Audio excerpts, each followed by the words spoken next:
नमस्कार साथियों। बाबा रामदेव जी की साधना करते हैं, भक्ति करते हैं, उनकी पूजा आराधना करते करते आपको 10 साल हो गए, 5 साल हो गए। बहुत से भाइयों का कमेंट और हमारे व्हाट्सएप पर भी आता है। तो मित्रों, ऐसी क्या गलती है जिसके करने से आपको वह फल नहीं मिल पा रहा है, बाबा रामदेव जी की कृपा नहीं मिल पा रही, या आपका घर वैसे का वैसा ही है? तो आज मैं आपको वह गलतियां बता रहा हूं जिसे आप सुधार लेंगे तो उस धनी की कृपा मिलेगी। बाबा रामदेव जी की सेवा साधना भक्ति करते हैं तो सबसे पहली गलती होती है गुरु न करना। बहुत से भक्त जो है गुरु नहीं करते हैं, बिना गुरु के बाबा की साधना करते हैं तो उनकी भक्ति जो वह है हमारे धर्म शास्त्रों में स्वीकार नहीं है। हमारे धर्म शास्त्रों में नुगरों की कोई भी वैल्यू नहीं है, उसे कोई भी अहमियत नहीं दी जाती है। हमारे धर्म शास्त्रों में ये तक कहा है कि नुगरे का घर से पानी पिया हुआ भी व्यर्थ जाता है, वो उससे भी पाप लगता है। सबसे पहले आपको गुरु धारण करना चाहिए। गुरु ऐसा धारण करना चाहिए जो गुरु लालची न हो। ऐसा नहीं कि आपने गुरु बना लिया और गुरु आया तो वह बोलेगा बेटा वो ही दे दे, वो ही दे दे। ऐसा गुरु नहीं देखना है। गुरु ऐसा देखना है जो पैसे न ले, अपने शिष्य की हमेशा हित के बारे में सोचे। ऐसा नहीं कि वह स्वयं के हित के बारे में सोचे भी मेरा घर बन जाए, ऐसा गुरु नहीं। पहले आप गुरु की परीक्षा लें कि वह गुरु लालची तो नहीं। जो गुरु लालची नहीं होगा वही गुरु आपका बेड़ा पार लगाएगा। दूसरा है, आपने गुरु बना लिया फिर भी आपको फल नहीं मिल रहा है तो दूसरा है आप किसी की निंदा करते हैं। चाहे आप अपने घर में आड़ोसी पड़ोसी की करते हो या गांव किसी की करते हो या किसी गुरु की करते हो या अन्य किसी धर्म के करते हो, अगर आप निंदा करेंगे तो आपके घर में बरकत कभी नहीं होने वाली। उसके बारे में एक आपको मैं छोटी सी कहानी बता रहा हूँ। एक उग्रसेन नाम के राजा हुआ थे। बहुत ही पराक्रमी व धनवान राजा थे। तो बड़ा उनमें धर्म था, कभी भी पाप या अपनी जनता का बड़ा ख्याल रखा करते थे। तो हुआ क्या, एक बार उन्हें एक कोढ़ नामक भयानक रोग ने घेर लिया और उनके पूरे शरीर में कोढ़ हो गया। जगह जगह बड़े बड़े खोड़े गुमड़े निकल आए। तो वह राजा सोचने लगा, मैंने कभी अपने जीवन में कोई पाप नहीं किया, फिर भी मुझे यह रोग क्यों भोगना पड़ रहा है। तो वह अपने गुरु के पास गया, बोला गुरुजी मेरे इस शरीर पर कोढ़ रोग हो गया, मैंने बड़ी दवा दारू करा ली, बहुत से वैद्यों को दिखा लिया, लेकिन मेरे शरीर से आराम नहीं मिल पा रहा है। हे गुरुदेव, आप मुझे कोई उपाय बताएं जिससे मैं इस रोग से मुक्त हो पाऊं।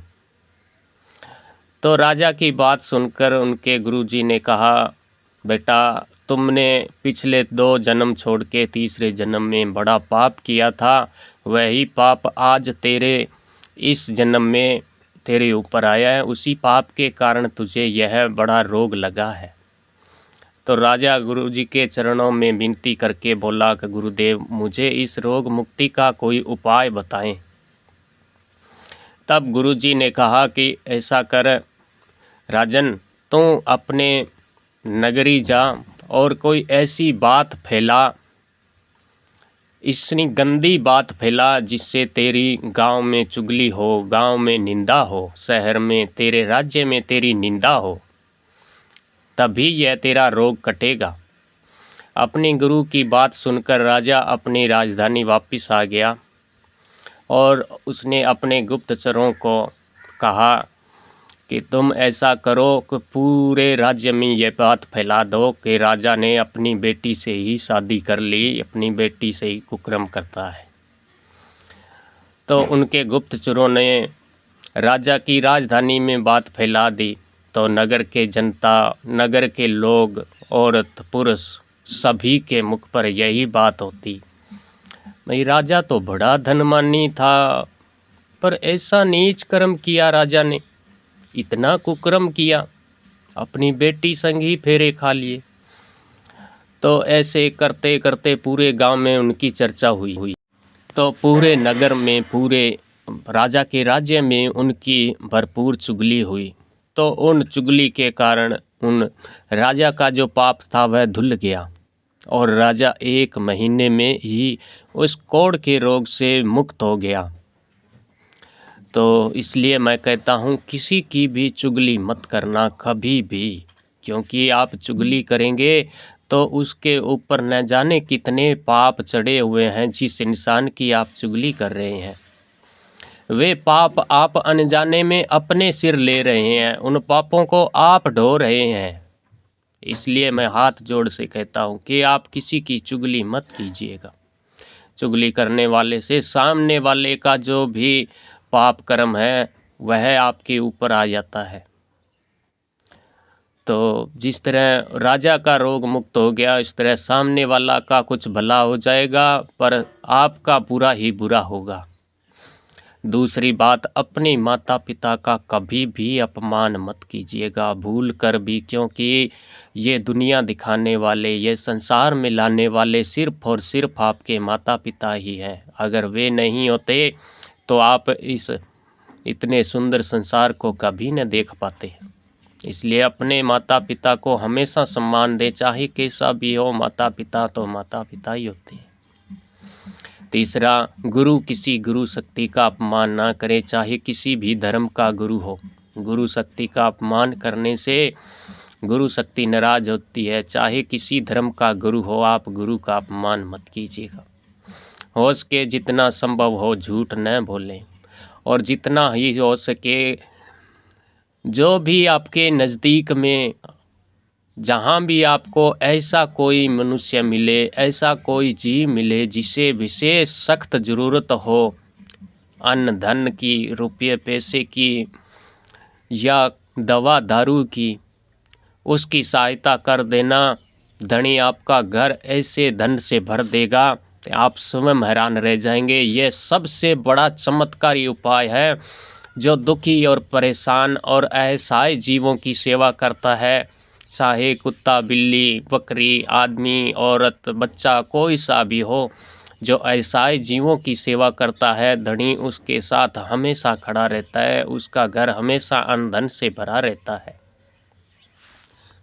और रोजाना आप 2 रोटी गाय को, 2 कुत्ते को और चींटियों को और नन्हे कबूतरों को, चिड़ियों को अन्नदाना डाला करें। अपने घर से 2-4 मुट्ठी दान कर दीजिए। आपके घर आपकी भक्ति का फल मिलना शुरू हो जाएगा। अपने पितरों को भी कभी मत भूलिए अगर आपके पितर हैं तो। और अपने कुल देवता को कभी मत भूलना, कुल देवी को कभी मत भूलना, नहीं तो आपकी साधना कभी सफल नहीं होगी, आपकी भक्ति सफल नहीं होगी। तो आप घर में मीट, मदिरा, मांस आदि का सेवन कभी मत कीजिएगा। और जो पराया घर छोड़कर आपका घर बसाने आई है आपकी पत्नी, उनका भी कभी अपमान मत कीजिएगा, हमेशा उनका सम्मान ही कीजिएगा। सुबह उठते ही दोनों हाथों को अपने देखेंगे और देखते हुए भगवान रामदेव जी को अनंत कोटि धन्यवाद करेंगे। हे बाबा, आपने मुझ दीनहीन पर ऐसी कृपा की जो मैं आज का सूरज देख पाया। आपको बार बार धन्यवाद है। उसके बाद उन दोनों हाथों को अपने मुख पर और शरीर पर फेरेंगे और फिर धरती माता को प्रणाम करके उठेंगे और रोजाना भगवान सूर्य को 1 तांबे का कलश भरकर जल अर्पण करेंगे। तो आपकी सेवा सफल होगी और आपके घर में अन्न धन की हमेशा बरकत होगी। अपने घर में हमेशा रसोई में एक माँ अन्नपूर्णा का नाम का दीपक जरूर लगा कर रखें, जिससे माता अन्नपूर्णा की आपके ऊपर कृपा हो और आपके घर में कभी अन्न धन की कमी न हो।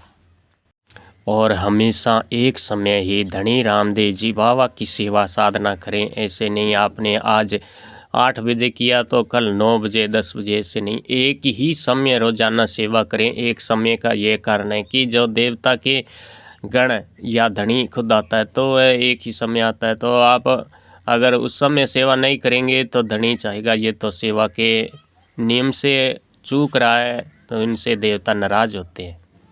तो आप रोजाना एक ही नित्य समय पर ही सेवा पूजा आराधना करें और अपने गुरु की हमेशा आशीर्वाद लेता रहें और गुरु को ज़रूर बनाएं। तो आज के लिए इतना ही, आगे के वीडियो में और जानकारी देंगे। जय रामदेव जी बाबा, आप सब पर अपार कृपा बसे। जय धनी खमा गणी।